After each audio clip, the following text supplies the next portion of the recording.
Mini techno warriors tear into each other first on BBC Two in Robot Wars.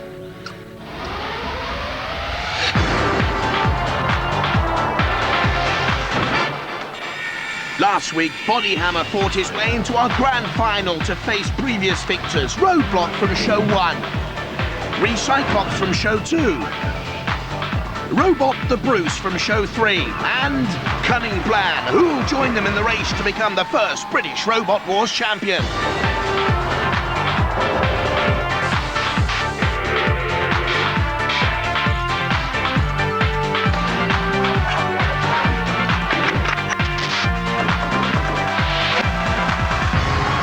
Ladies and gentlemen, please welcome the warmonger of Robot Wars, Jeremy Clarkson.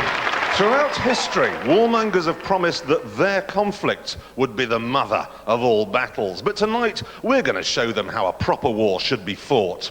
The whole series has been leading up to tonight's final showdown, and from throughout the land, we're getting reports of a nation on tenterhooks. Men are tending their allotments. Women are cooking supper. Children are tucked up in bed dreaming of the day when they can have a pony.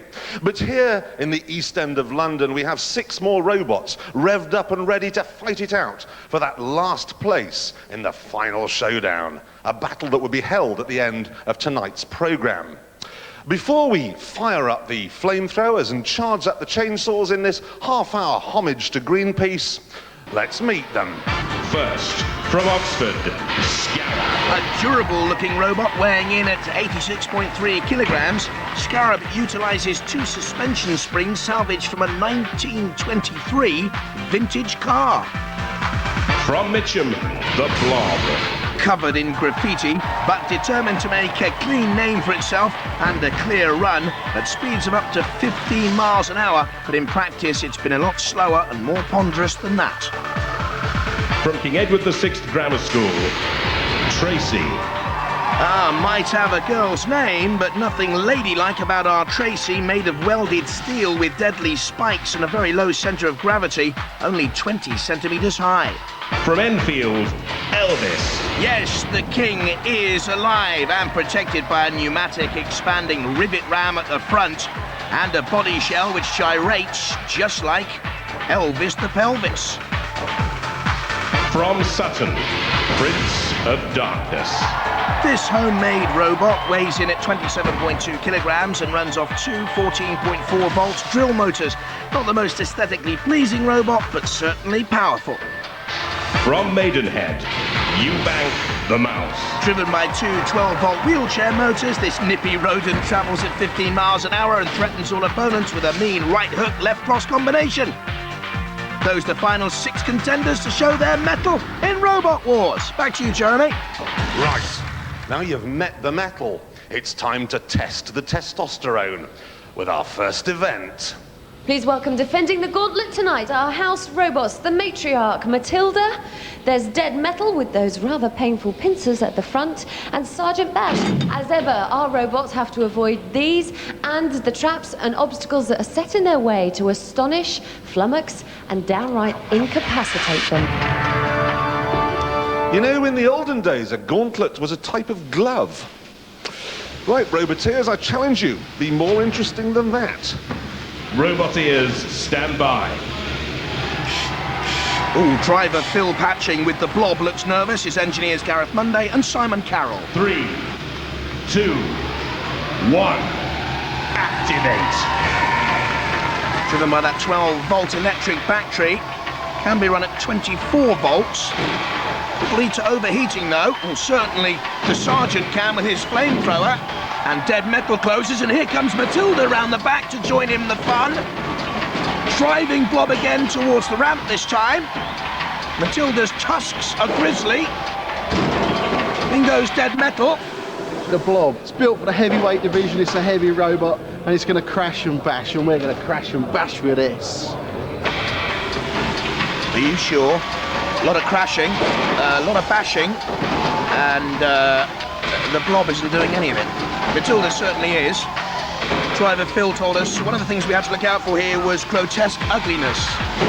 On the robot, that is. Deactivate robots. So, Using the power of hindsight, what changes would you have made to strategy there? Choose another driver, really. And then the machine broke down as well? I think, yeah, probably cook the electrics or something like that. But I think, you know, with bigger motors, a bit more ramming power, take them out, burn them up. But you didn't do any of that. Still, well done, you got, oh, I don't know, a few feet. Oh, popular team, though. I hope they're back for later on. First to go, of course, they're top of the leaderboard with 7 metres. Robot ears, stand by. Driver Neil Lambert is 23. He's a special effects artist who wants to work on feature films. 3, 2, 1, activate. Elvis is obviously still with us in that sort of sparkly light shade thing. Already stuck though, only a tiny ground clearance. Hi, I'm Neil from Team Orange Pill. It's my heavyweight robot where Elvis lives. Can have one of these though. I'm not too sure whether Elvis would have wanted one. But the light shade moves. In comes the sergeant with the saw and already making dents. And the pretty paintwork is wrecked totally and could be burnt off with a flamethrower. And Elvis is going nowhere at the moment. He needs some blue suede shoes to get out of there. Oh, you hound dog, Sergeant. Leave him alone. And deactivate robots. Good heavens, it's Jacques Villeneuve, except he's world champion and you're not. What on earth went wrong there? Obviously, not quite my sport. I need to practice my old driving skills there a bit. Still, thanks very much for coming, and now go home. And I think they will be with 2.75 metres. That isn't very far, boys. Robot ears, stand by. The Tracy team from King Edward VI Grammar School in Chelmsford. The driver is Andrew Rockcliffe, head of electronics. 3, 2, 1, activate. Tracy stands for Terrestrial Robotic Artificial Computerized Intelligent Engine. Now you know. Away from Bash, slowly, very slowly. In comes the flamethrower, too high though. This is our robot, Tracy. She's in the heavyweight category, and as you can see, she's quite sturdily built. It's got a unique facility that can turn upside down and still continue going, which is why I have the casters on both top and bottom.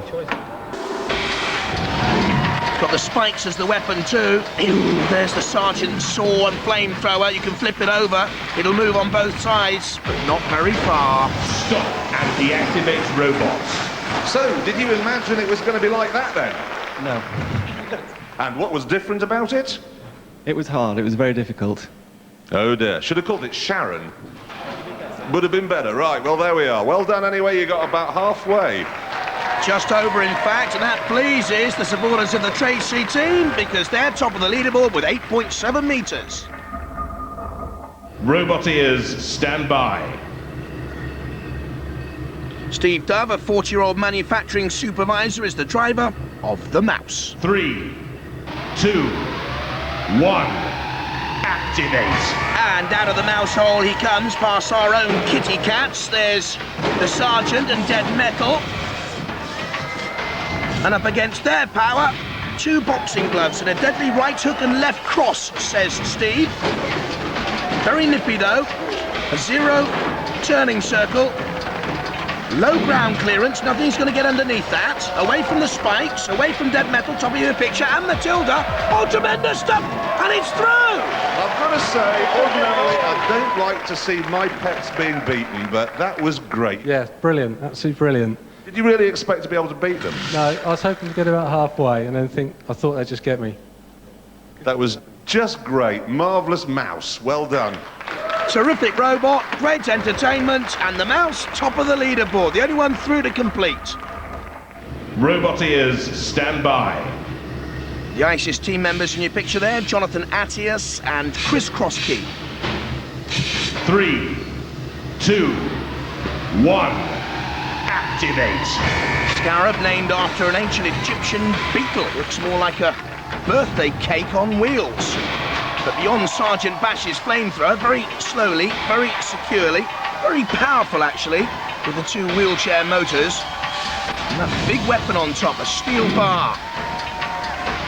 As Dead Metal goes to close. Chris Crosskey looks more like Chris Crosspatch there.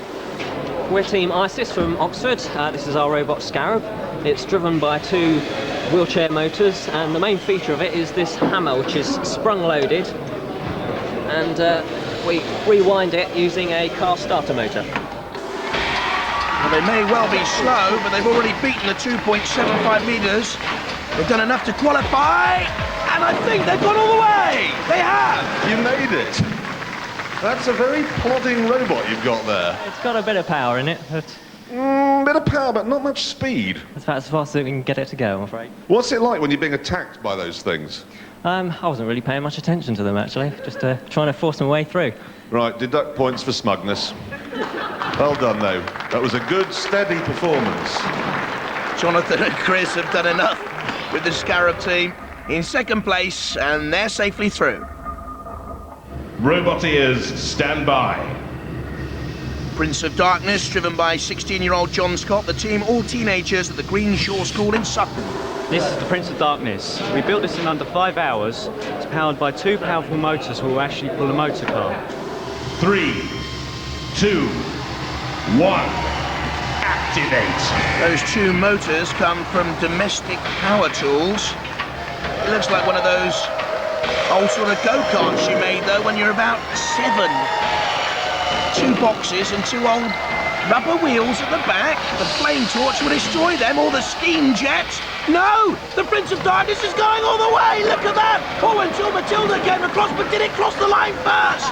They think so, but the judges say no! They've got to do it all again! It wasn't all the way over the line, and Matilda trades it against the spikes! Now! Matilda! Can't manoeuvre! They can get away this time! Can they cross the line once and for all? Yes, they can!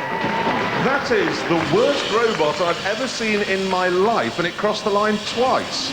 That thing can pull a car. And what would have happened if Sergeant Bash had attacked it with his flamethrower? It probably would have been a bit alike, but it would have been more spectacular for the audience. Well, that's very, very thoughtful of you to bring such a miserable little robot along. And amazingly, that's made it. The Prince is through, the King has gone. Heartbreak Hotel for Elvis, out. The king is dead. Obviously, I've damaged my paintwork there. This, it was so beautiful as well, wasn't it? Best part of it, though, wasn't it? Spent hours doing that. Look at those blackened by the house robots. You can't afford to be arrogant with them, you No, see. they're going to die. They're going to die. They're going down. A bigger spike and more power. Snooker. Let's be honest, not the most exciting sport ever to grace our television screens. Robot snooker, on the other hand, is right up there with nude powerboat racing. Here's how it works. Basically, each of our 5 remaining robots has been allocated a pocket. Now, when the action begins, they're going to leap out and spend the duration of the game trying to fill it up again with as many of these balls as they possibly can. Now, obviously, it's going to be mayhem out here. There'll be balls going everywhere. It'll be own goal city, but we're not bothered, because when time's up, the roboteer with the least amount of balls in their pocket will be taken outside, tied to a post, and just left there, really. Roboteers, stand by. 3, 2, 1. Activate. Well, the blob is very quickly out and breaks and is aggressive. And let me point out straight from the start, if more than one robot fails to score, then the least active of those robots will go out. You've got to be active, you've got to be aggressive. And I wonder what's happened to Tracy, impaired on that side fence, it would seem. There's a long pot attempted by the Prince of Darkness, who very interestingly has that bucket on the front now to help it, with a short little pot in there. That's the first ball potted home and slotted home, and the Scarab equalises. Now, they told me they're going to sit on their pocket and protect it tactically. Tracy's still stuck on the fence there to the left-hand side. And look at the Prince of Darkness, another long pot attempted there.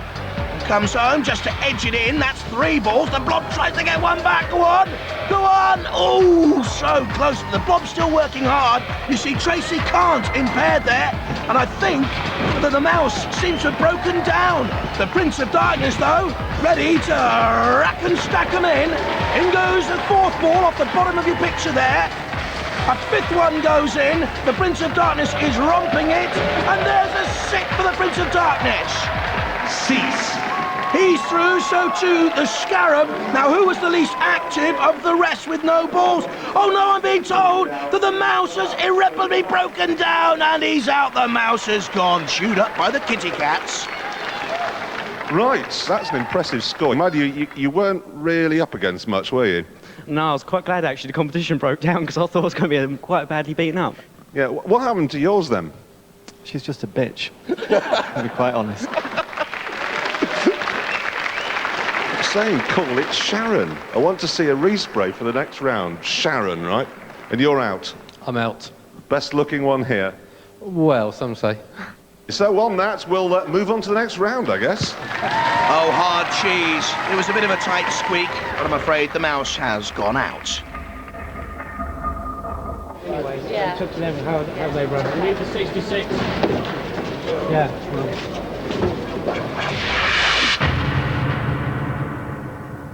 It's time for the semi-finals where the real fighting begins. Now, in case our roboteers don't get stuck in properly, the 4 house robots are on hand to garnish proceedings with a little chili sauce. And if at the end of the bout the 2 robots are still running, we shall turn to our panel of adjudicators for a decision. Now, they're going to be marking you roboteers for style, control, violence and aggression. I, on the other hand, am only interested in violence. So get out there and do some. Roboteers, stand by. Phil Patching and the heavyweight blob team, that weighs 68 kilograms. 3, Oh, and there, Peter Kuyber, 2, the engineer, joining the Scarab 1. team in the driver's box for the first time. Head to head, heavy metal thunder. Like Dodgem cars out there. And here comes the torch. What on earth is Sergeant Bash doing so far out of his control area? Oh, look at that hammer blow. Missed. Thank goodness for the blob team, but the Scarab team in there look determined, and this time it's oh no, whoa, the big heave-ho! Out onto those sidebars, so difficult to escape from, especially with the sergeant coming in. Ah! You could be right, you could be stone dead. Oh, rust in peace, the blob. Your robot, right, is the slowest here. Probably, yes. It is also the least powerful. Well, I don't know about that. It looks like cheese on toast and its hammer doesn't work and you still got through. It's amazing, isn't it? Yeah. Amazing is one way of looking at it. Still, we'll see you in the next round.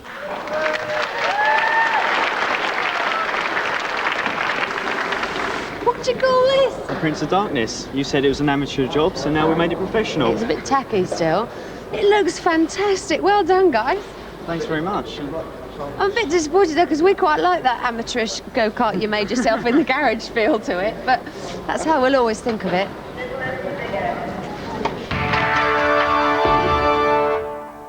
Roboteers, stand by. So it's a 7-year-old go-kart with wet paint. 3, 2, 1. Activate. But it is the crowd favourites. It's David against heavyweight Goliath in the shape of Tracy. With those sharp prongs that could maim and damage and destroy. And don't forget, Tracy could be flipped up and over and still survive. I'm not too sure whether the Team Scimitar Prince of Darkness boys can do just that. Oh, look at that! Already a puncture! In comes the spike like a dagger to the heart of the Prince of Darkness boys. Prince of Darkness and Tracy dancing together. Sounds like some awful disco scene. In comes another dagger, another puncture. And surely that'll immobilize Prince of Darkness. It's held now, pinned in by those sharp prongs. There's the punctured tyre. Very, very close towards the grid at the top of your picture. They wouldn't get out from there. I don't think they're going to escape anyway. Almost up and almost over.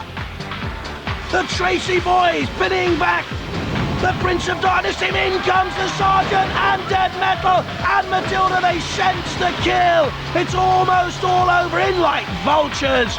Oh dear, unfair play surely. 3 wheels on my wagon and I got nowhere to go. Tracy, well done, come on! Thank you for removing the most miserable robot from the equation. We did it for you. Now look, you were very rude about that earlier. Called it rude names. What do you think now? She's gorgeous. She is gorgeous. See you in the next round. Slow-moving cheese on toast. Is that a reference to a comment that Jeremy made? Yes, it is. We think it's desperately unfair. It looks more like a coffee cake. I don't care what it looks like. How's it going to perform? We think we've got the hammer working at last.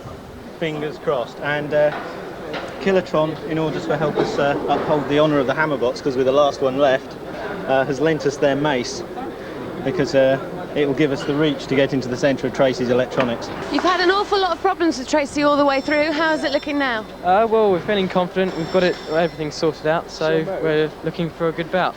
Okay. Good luck.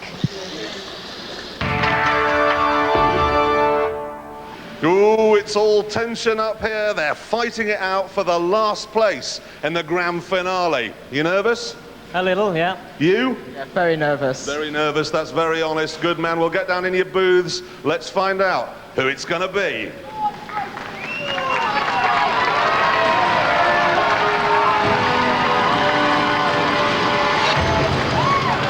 Robot ears, stand by. There's the mace lent by Kilotron, an earlier competitor in Robot Wars. 2, 1, activate. And the two heavyweights come together. Oh, and there are those dangerous prongs immediately coming into play from Tracy. We've seen what damage they can cause, and puncturing the side of Scarab. In come the house robots. Matilda, bottom of your picture, dead metal to the right-hand side. And I wonder what damage that's caused, the puncturing, of Scarab. I'll tell you what, he's ripped the flesh off Scarab. Has Tracy, you can see it trailing off one of the deadly prongs. And up against it, that mace is like a little school ground conker against a juggernaut.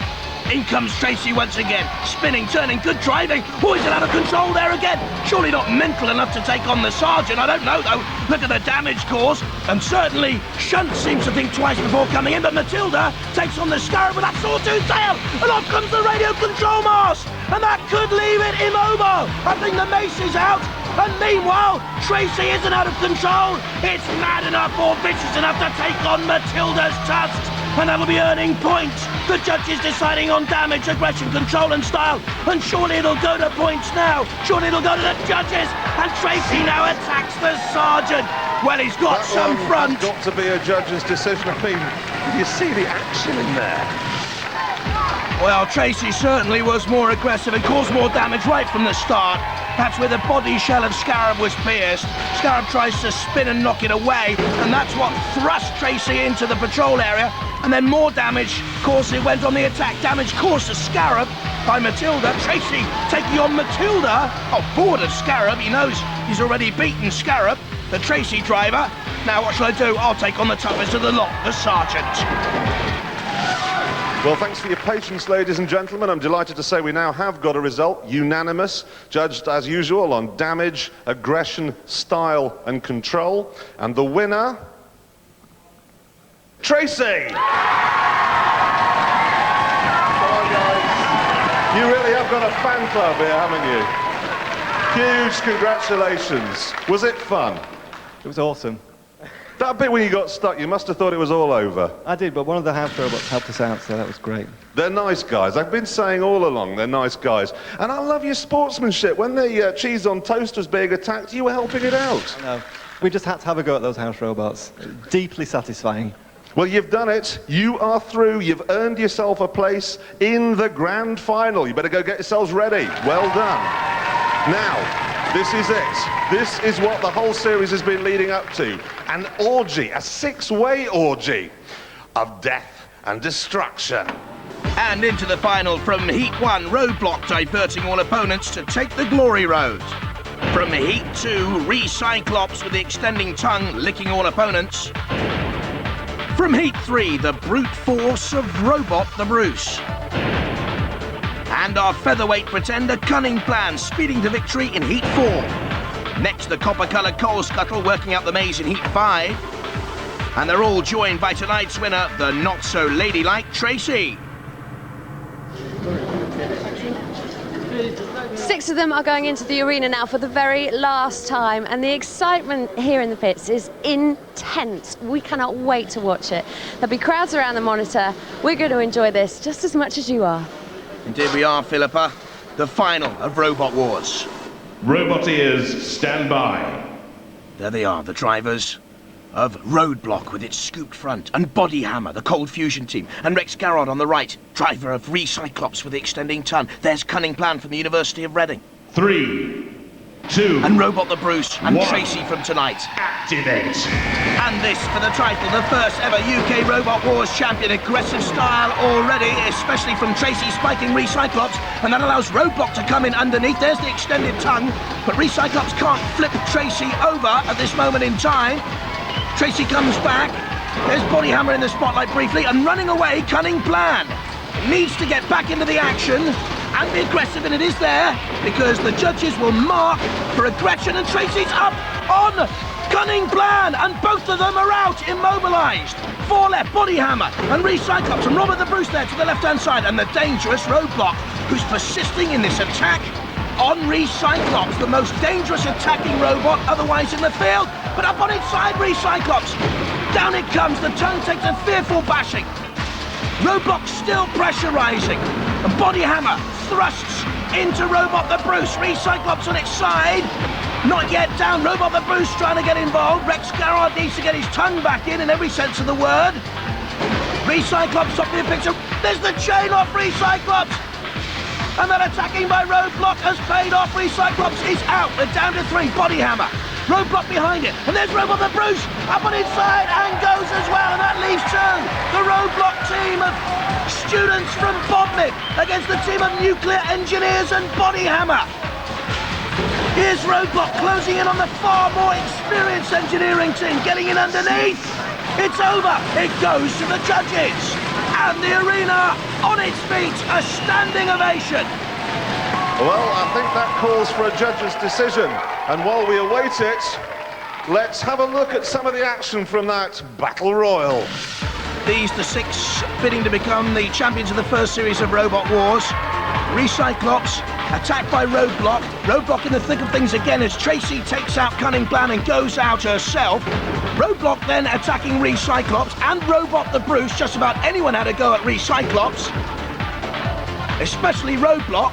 And Recyclops, the chain came off in the end, leaving 3, and Roadblock putting out Robot the Bruce after a suicidal charge. And my money's on Roadblock, but let's see what the judges have to say. All right, quieten down, everybody, quieten down. We have a decision. A unanimous one from the judges that the winner, the British Robot Wars champion, Series 1, is Roadblock! You did it, guys! You did it! There it is, the trophy. And a very, very well-earned one, if I may be so bold. What was that like? Best time of my life. Absolutely loved it. It really was absolutely breathtaking. Thank you for coming. Thank you for being absolutely magnificent winners, champions, and thank you, everyone at home, for watching. Good night. Ah, tremendous stuff. Well done, 17-year-olds Henda Blewett and Chris Kinsey, and their teacher down at Bodmin Community College, Peter Kinsey, and their A-level project triumphing over the nuclear engineers of Body Hammer. Champions of the first series of Robot Wars UK, Roadblock. They're our champs, but others are also recognised. The best engineered robot, Mortis from Cambridge University. The Sportsmanship Award goes to the boys from Dublin and Nemesis. They won a lot of friends. The Best Design Award, the futuristic Blunderbird won. And the most original entry, the tasty-looking Psycho Sprout. If you'd like to compete in Robot Wars, or if you want more information on the show, please call our hotline on 0891 555 300. Alternatively, please send us a stamped addressed envelope. Remember, the design, construction and operation of robots is potentially dangerous. For your own safety, please contact us first.